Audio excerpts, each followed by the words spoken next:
Hi guys, so today I'll be trying out this new set that Diamond Press has brought to their site, mydiamondpress.com. It is the Halloween Frames set, or might be called Haunted Frames. This is something they brought to their site for their new launches, so if you've been following along, you might have already seen the unboxing, the launch videos, so I will link that in the description box so you have that information. That's why it's open, and went through all the different new launches and talked a little bit about the restock items. So these items were sent free of charge for my review, and of course all opinions are my own. And any links I have in the description box will be affiliate links, which means I'll make a small commission if you purchase items to those links. With Diamond Press, it is an affiliate discount code, so it's the code VCDP, and when you use that at checkout, it'll give you 10% off your purchases. So yeah, so today we're just going to get right to it. I did give you some measurements and went through the whole kit in the last video. It also comes, of course, with a marquee cutting folder. But I always, excuse me, yeah, so I keep them over here in a basket where I have all my marquee cutting folders off to the side here. So super cute. I'll just show you the little info sheet one more time and then we'll get started. So we have the little frames, you have your images that you can pop in there, you have an oval frame that also has little images you can pop in there, very much giving me like a Disneyland like haunted mansion kind of feel with the cute little frames just hanging up there. How cute is that? Then you have your sentiments. I love that the sentiments have dies for them. That's really great. So what I'm going to do is grab a card base and some papers and we will get started. Okay guys, I have some alcohol ink marker paper here. I don't know if I'm just going to do markers or watercolor. I really had an idea that we'll see if it works out. Since it's supposed to be kind of scary, I thought, or you know, haunted frames, I thought maybe we should do them in black and white, like old-timey photos. I don't know that I'm good at coloring in grayscale, but maybe we'll try it. I don't know. So I want to cut out at least 3 frames. You know, they're not super tiny, and I'm thinking for an A2 size card, I may be able to get them all on there, maybe not. I'm going to use probably the smaller ones if I'm going to do that, so maybe this one and then 2 of the ovals. Maybe. Again, the frames are a good size. I feel like if you had one focal point frame, you'd be good to go. And then I want to see about how much spacing I need. How close are these guys to the frame itself? Pretty close, so that's good. Alright, so I can move that over. Just because alcohol ink paper is not inexpensive, and I don't want to just waste it. So I can squeeze things in a little tighter. That'd be good.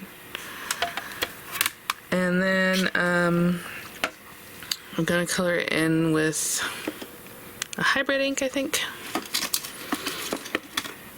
I was just debating what I wanted to color it with. Okay. And I think we're going to make it look like a little wall of images. So let's see how we can get that actualized.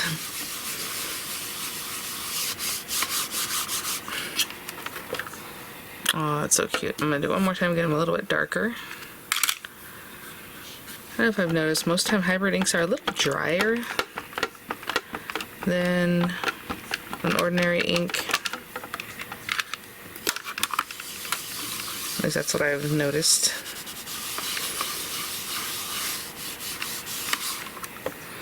Pretty good. I'm missing this little bit right here. There we go. Okay, I'm gonna let those dry completely and grab some gray markers and actually, no, back it up. We still need to put the pictures in, right? Alright.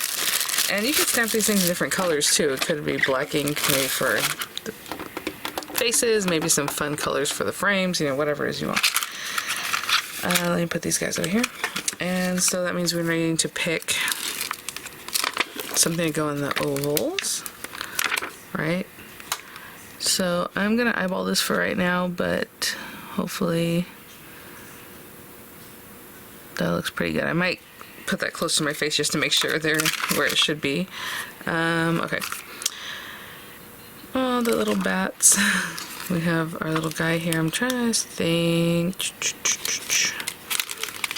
Okay. Let's go with this guy. It's our vampire. Like I said, I'm going to get a little bit closer in just a second before I stamp it.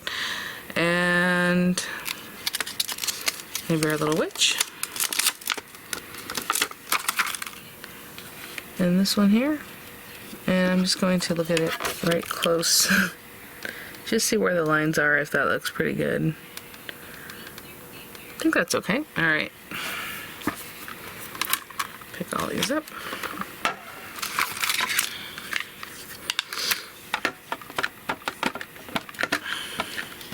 Hopefully what I'm imagining here works out really well. A little kitty. Have our vampire and our little witchy poo. Oh my gosh, you guys. So cute. I'll do it one more time just so that it's the same dark as, you know, the frame itself that we did.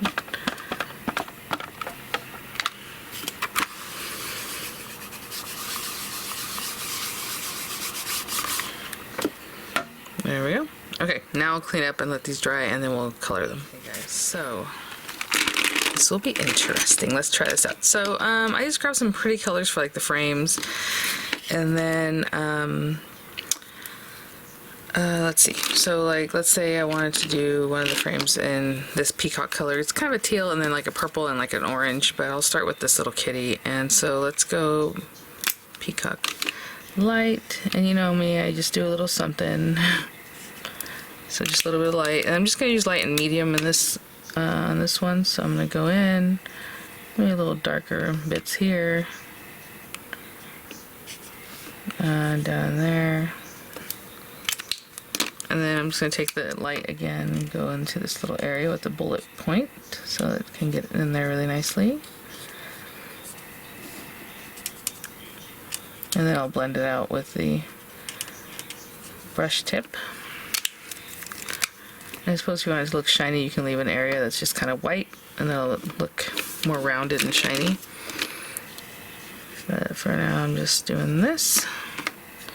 And then the image itself, like I said, I want to do like black and white, or not black and white, well yeah, like a black and white photo or something. So let's see if we can get that going. I did bring out my blender just in case I need it, which is basically an eraser.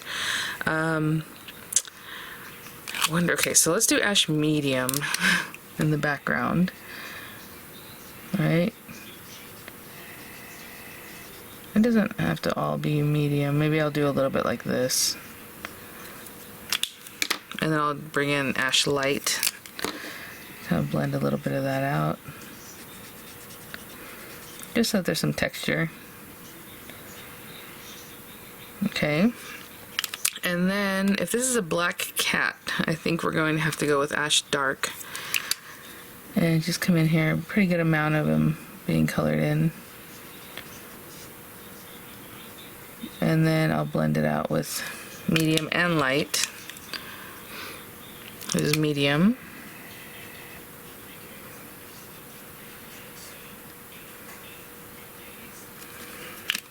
And then let's do light to blend it all out. And that way it still looks like a little black kitty, but it's not totally washed out and you can kind of see what's going on there. How cute. And then his little hat. So again, I mean, my estimation what it would look like if it was a black and white photo. I'm just going to put a little dark ash there. Maybe just blend this one out with light. Oh, I'm sorry, that was medium. And then maybe come back in with a little bit of the dark, just to give it a little more texture in different spots here and there. So you can look spooky.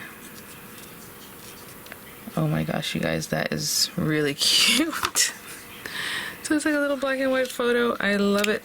And I brought out my blender, and again, it erases. So like if you wanted to come in and like maybe make it a little bit lighter on her ears or whatever, like that will help you do that because it removes color. I don't know if you can see it's kind of a little bit lighter already. But yeah, I'm just going to do the rest of the characters the same way. Just kind of thinking of what a grayscale might look like. And, you know, wish me luck. Hopefully we can get that same kind of effect on these guys. So I will be back.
afterwards, I thought, oh, I guess I could have left some areas just white, like stark white, like her little cuffs.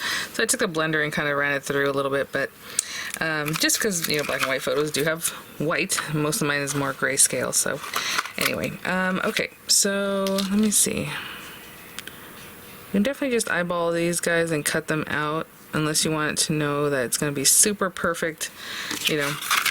So I'll show you what we can do for that, but let me get pretty close here. Get this guy cut out. So, do you have some scraps? Is this big enough? Yeah. These are just scraps of some white paper that I had in my stash, nothing special. What we're gonna do is take that, take this,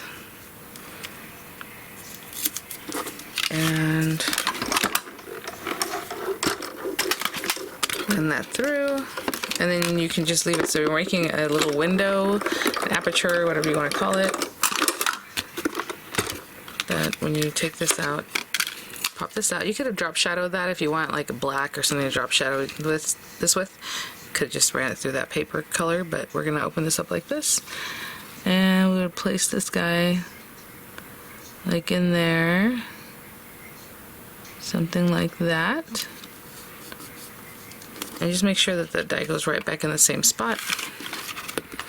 And I'll cut them all out this way. And then we're just going to run it through again. And that should give you a really good die cut with a really nice edge. And I'll do the same with the others. So to make our card, I have my little guys that I'll cut out. I just grabbed some pretty paper, and I want it to look like wallpaper, so, you know, whatever you want. This one obviously has a little larger imagery on it, but that's okay. And I have to make my own card base too, so I just grabbed an A2 size piece of paper, cut it at 5.5. So we're going to score it at 4 1/4. And just make our card base. And then what I thought would be fun is to do a little wainscoting, I suppose is what they call it. So maybe shiplap, but shiplap goes the other way. So I have this card base. I'm going to place this down. This is 4 1/8 by 5 3/8 background piece of paper. I'm just going to go ahead and glue that down at this point. And then I cut a piece of black cardstock. I was going to do white, but then I thought, well, we have kind of white showing through the frames. I think black would be more fun if it was like a little haunted house or something that we're trying to create here. And we are going to do some texture on that paper. So I cut a piece of paper that's 2 1/2, I want to say, by 4 1/8. But let me just make sure. So there's my 4 1/8 by 2 1/2, yes. And what I'm going to do is score it. Every 1/4 inch is a little bit tight, but that's, I know, I don't want to do the math right now to know if 3/8 of an inch would work for us. So let's just do every 1/4 inch. And sometimes it's easier to start out here. So, actually we have eighths, don't we? I didn't think about that. 4 1/8. Well, that's okay. It's going to be a little bit off at this end. So I'll just start with that eighth that we have left here. And then from there, every 1/4, okay? Just to make it easy. Every 1/4 inch, just giving it a little texture, guys, so it looks like some decorative stuff.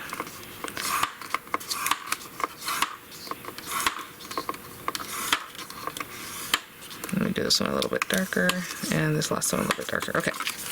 So I have these little lines. I know it's something subtle, but I think it'll be really cute. I don't know if I want it to be 2 1/2 inches tall, though. That's the other thing I wasn't sure of yet. So let's just put this away. Before we glue that down, we can cut it down if we wanted to. And I'm going to put also like a little piece of something right here. So let's see, we have our little picture frames. We have that one hanging there. Maybe this one here, up more in front. And that one there. Little line. That might be okay. Maybe I'm going to cut this down just a little bit.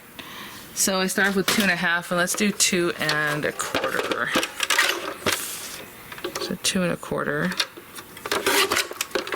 I guess this piece could have been the little piece that's going to be on there, but I don't want that because it has lines on it now. So this is going to be a little tricky here. So this is 2 1/2. I'm going to cut this at 2 1/4 to get the 1/4 inch piece, like a little strip that ends up being here instead of trying to measure a 1/4 inch. And then it should be by 4 1/8 or so. Okay. So let's go ahead and stick this down. And then we'll have some fun with our frames, but let's go ahead and put this guy down. I like that's fine.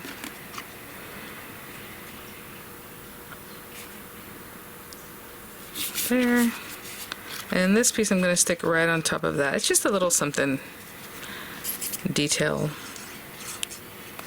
And what I'm going to do is probably put something heavy on that just to hold everything down, but it looks pretty good right now. How cute is that? Now again, you can definitely put some paper up here that looks more like wallpaper. Yeah, it's holding down pretty well already, so that's fine. What I'm going to do is, I'm trying to think if I want dimensionals on these guys. Maybe what I'll do is a little bit of dimensional, the top part, so there's a little bit of dimension, and then glue that part down, which is something I just like to do. So I'm just going to set up some dimensionals and I'll be right back. This one will be all dimensional. Oh my gosh, something like that. That is so cute. And then we'll just stamp our little sentiment. So again, I have some dimensionals in the back of this. I don't have any at the bottom, so what I like to do is put a little glue. And so when I place this one's going to be a little higher up than the other one. It's kind of like that. So it's touching there and then touching down here, and I just hold it. Same thing with this guy. There's already dimensional on the back, but no glue at the base, so I'll glue that down. And this guy's all dimensional, so I just take the dimensionals off and place them down. Oh my gosh, you guys, that is so cute. Our little wall of frames. Oh my goodness. I love it. So we have that. And then we have all our sentiments, and again, you have dies for the sentiments, and there's even like little boo, like if you wanted them to say something, or, I mean, that'd be really cute. Vampires, witches, and ghosts. Oh my, oh, vampires, witches, and I have a cat. Otherwise, that'd be right on. Spooky wishes. Happy Halloween. Let's book up some fun. Let's do spooky wishes, and then I'll just stamp this. Oh wow, so this, you know, shape, I'm gonna still cut it out, but if you wanted to do that, you would have that shape that you can use. But what I'm going to do is, I'll go ahead and just stamp it in black ink. Some nice VersaFine ink. Make sure everything's touching since I'm doing this one time. There we go. Might have missed the little top of the W there, just slightly. Okay, and then I'll take the words that cut that out, which I believe is, I'll say this one. Yeah, okay. And then I'll probably make an aperture just so I know I'm cutting it exactly where I want. So I'll be right back. Hey guys, oh my gosh, look how perfectly those words are, just like right there. I don't know if I can put that down flat. Maybe I will. Okay, so I'm just going to put that down flat like that, and that is my card for today. I think I might add a little bit of sparkles with some enamel shapes, but I'm just going to put that down here. And just making sure the spooky is pretty much straight, so then the wishes is just doing whatever it does there. Oh! That looks pretty good. Alright guys, there it is, a new release from Diamond Press there on their site. Again, mydiamondpress.com. If you use the code VCDP, you will get 10% off your order. And thank you guys so much. Thank you so much, Diamond Press, for sending these irons for review. I really had fun doing that black and white, and maybe that's something I'll incorporate more often. That's really fun. I really love the way that came out. Like, just such a fun technique. Alright guys, thanks for watching. I'll have, again, images coming up. I'll have the links in the description box, and I will see you all at the next one. Bye now.